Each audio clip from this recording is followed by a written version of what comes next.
Hello, everyone, and welcome. I'm Sean Whiteley, co-founder of Qualified, and I am very pleased to welcome Latané Conant, CMO of 6 Sense. Latané, thank you so much for joining us today from Chicago. Sean, I'm so happy to be here. This event seems to be going awesome. I love all the energy in the chat and everything you guys got going. So it's an honor to get to participate in it. Well, we're really lucky to have you today. I know how much you have going on, so we're gonna jump into it. Today in this conversation, I'd like to talk about a topic that I know is near and dear to your heart. Okay, we're going to talk about the importance of building community in the B2B marketing world today, and how companies can, really build stronger connection with peers and customers. And Latané, I never know where to begin with you, so let's start out with a softball. Something. Look, I know this is a question you get all the time because, the idea of building out a big community, it can be daunting, right? So where do you even start? Relationships. I mean, the core of a community is people that care a lot. And so, you start with solid relationships. And in every community, there's like the heart of it. And usually those are like the original participants. And so I think just, creating that heart and making sure that's really, really solid. And it is about heart. It's about love, and it's about wanting to make other people successful. And so starting with that. And then I think the other thing is, a lot of people say, well, this is who I sell to. So this is who I want my community to be. And it's going to be this type of people and that type of people. But it's like, well, why do those type of people want to get together? And the reason that you need community is typically there's an unmet need in the industry, or an unmet education that is not out there. And so actually the more alike your community members are in that unmet need, the more valuable the community is. So I think people mistakenly think big. Oh, it needs to be huge. But to be honest, some of the most successful communities are very, very small. And, I think about probably what I think is the best community in the world is an organization that's been around for forever, called YPO. And it's designed, it's Young Presidents Organization. It's, you have to be a president of a company. It has to be, I think, 100 million plus. And you have to be young. You have to be under 40. So they're really serving this niche of young people that are running these huge companies and kind of maybe don't know what they're doing. And their forum groups are like 8 people. I think about like my father-in-law, who is now 75, and he still meets with his forum group every month. Most of them don't have businesses anymore. They're all retired. They're lucky. But they still meet, right? And so that's that heart.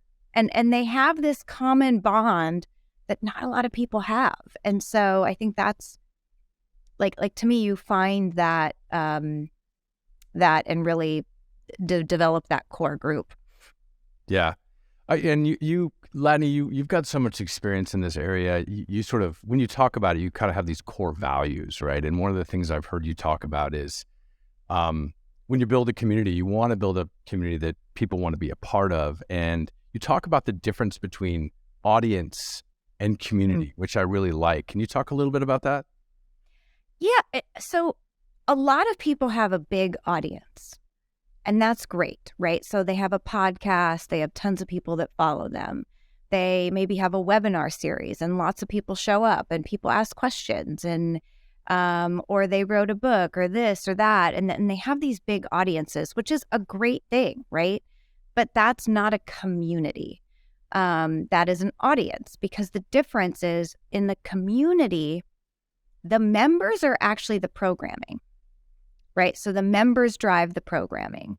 The members drive the content, right? They're sharing, their expertise is the content, right? It's not show up to a show.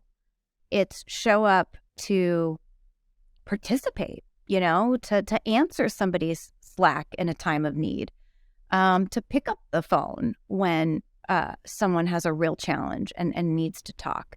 And so it's much more multi-way than an audience, which tends to be one way. And so that's what you got to really think about. Okay, the community is my content. So how are they contributing and how are they driving, all of our programming and how we run?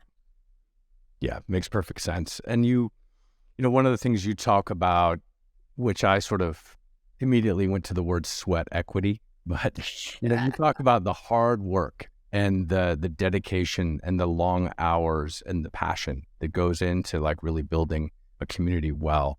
Can you talk about some of like the common mistakes people make when they set out to build a community and it just doesn't go the right way? Can you talk about some of the common mistakes you see? So I think not having a heart is the first mistake, right? Like anybody can set up a Slack channel. Anybody can throw up some Zoom meetings. You have to have that core group that really cares.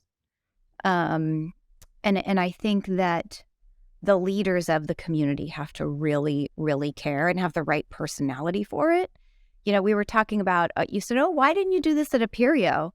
And I said, well, if I would have done it at Aperio, Glenn Weinstein, and I probably should have, but it wouldn't have been me leading the community. It would have been Glenn Weinstein because he represented our people, and he actually has the right personality to do it. When I think about, we have a BDR leader community, it's not me showing up in that community, it's Ernest, because he is a BDR leader and he cares and he gets it, right? And he understands the ins and outs of that role. So I think that if you want to start it, just make sure the leader has the highest degree of empathy for that audience and can be not just an organizer of the community, but a real participant. I think that's like really, really important. I would say too, never go it alone. Like as a brand, our communities are 6 Sense owned, but I'm very thoughtful about making sure they're not our communities per se, right? That we always have a great partner. So CMO Coffee Talk is one of our most successful communities, and Matt Hines is a huge part of that heart. He's like the left ventricle, right? I mean, he's like a major part, of that heart. We couldn't have done it without doing it together and without him. I think about our empowered CMO community, which is our women's CMO community, and Kate Bullis could not have done it without her. And so picking the right partner, and it again, think about who cares as much about this type of person or this type of struggle as you, right? I mean, Kate is an executive, like uber executive search person, and she just cares so much about women CMOs. She was perfect to partner with that for Empowered. So I think you never go it alone. And the vetting of the partner is not money. It's how much do they care? Yeah, Latané, when you said Glenn Weinstein, for those people who don't know, when I saw you kind of in your first role as a marketing leader, you worked at a company called Aperio, which was a leader in professional services, largely Service Cloud implementations. Great executive team. And you're right, Glenn Weinstein, the COO, he would be the perfect guy to be that heart of that community. 100%, I get it. Yeah. So look, obviously communities are powerful, and it takes a lot of hard work. It takes a lot of implementing the core values that you've been talking about today. What are the benefits? Like, why do people like yourself work so hard, so many tireless hours to do this? What is sort of the core benefit that you receive from something like this? So one of the things that I talk about, most of our communities are free or free-ish. If it's a retreat, then, maybe they got to pay for the hotel or whatever. But, and so I talk about this is free, but not free. And the not free aspect is if you are a customer, and things aren't going as well as you'd like, call me. Like I want to call, I want an opportunity to fix it because I know I can.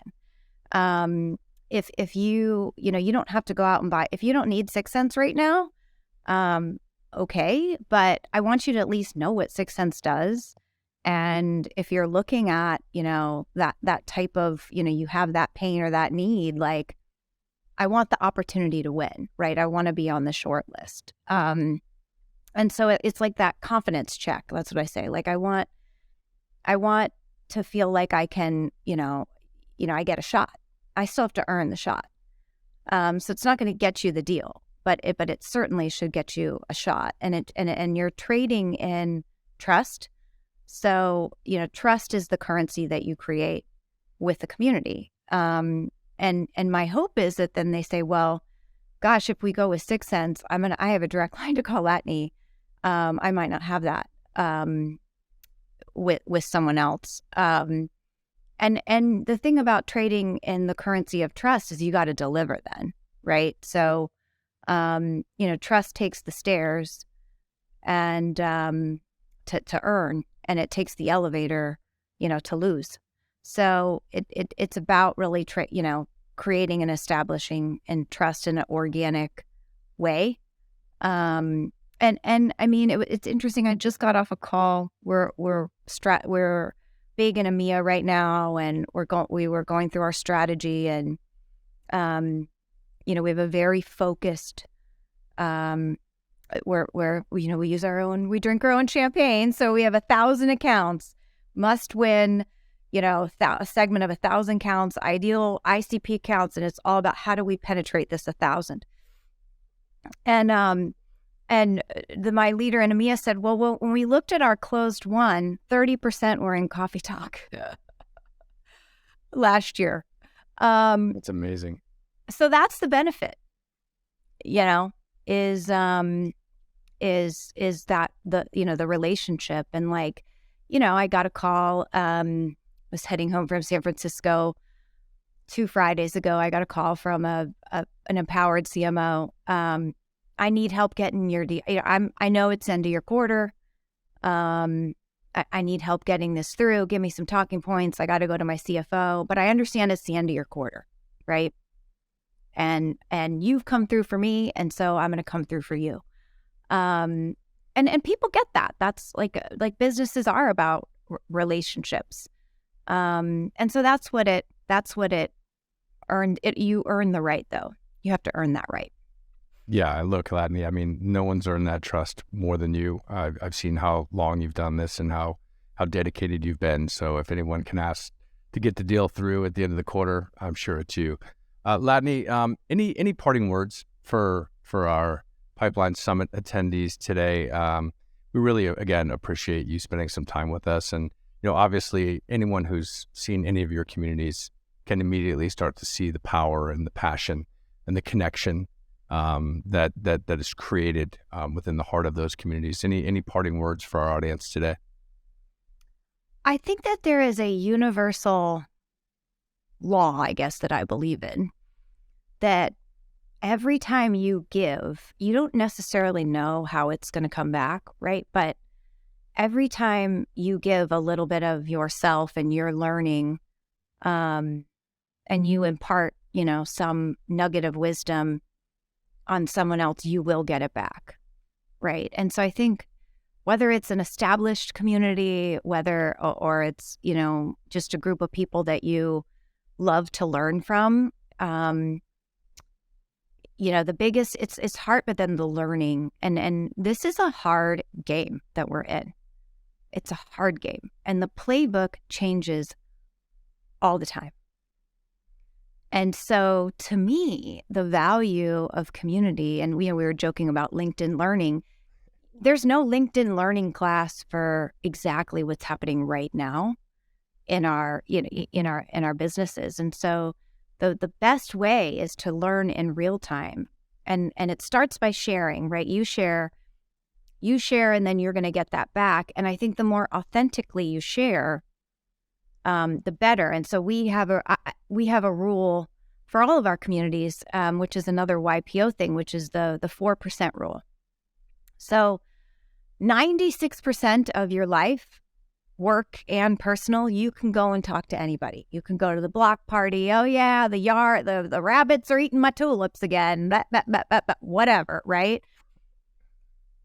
But then there's the 2% that's the real highs that you can't share because it would seem like boastful or weird, right? And then there's the 2% that are the real lows that would scare people to death, especially when you think about what we do and the stakes that we play in. And that's what you use your community for, is that 4%.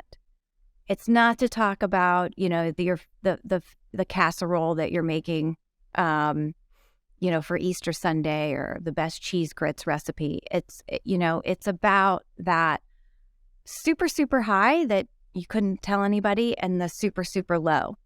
And it's so enriching to be able to share that. And so that's what we try to focus on. That's great. Latané, again, thank you so much. This has been really valuable. Knowing you're running right onto another meeting after that. So again, really appreciate the time, and I hope to see you in person soon. Yeah. Thanks, guys. This was fun.